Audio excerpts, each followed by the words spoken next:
10ാം ക്ലാസ്സിലെ ഫിസിക്സിന്റെ 4ാമത്തെ ചാപ്റ്ററായ magnetic effect of electric കറന്റിന്റെ let's അസസിലെ 10ാമത്തെ question നോക്കുക.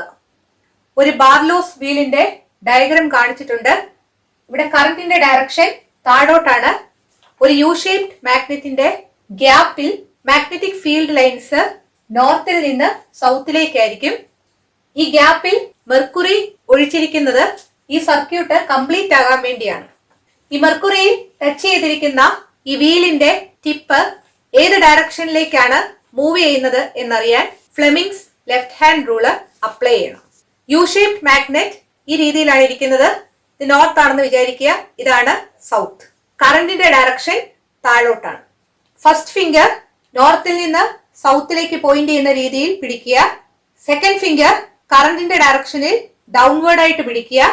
തമ്പ് പോയിന്റ് ചെയ്തിരിക്കുന്നത് ഈ ഡയറക്ഷനിലാണ്. അതായത് ഈ ബാർലോസ് വീലിന്റെ മാഗ്നറ്റിക് ഫീൽഡിൽ ഇരിക്കുന്ന ടിപ്പിൽ ഫോഴ്സ് ആക്ട് ചെയ്യുന്നത് ഈ ഡയറക്ഷനിലാണ്. ഇങ്ങനെ ഫോഴ്സ് ആക്ട് ചെയ്യുമ്പോൾ ഈ വീല് ആന്റി ക്ലോക്ക് വൈസ് ഡയറക്ഷനിലായിരിക്കും റൊട്ടേറ്റ് ചെയ്യുന്നത്. ഇവിടുത്തെ answer anticlockwise direction എന്നതാണ്.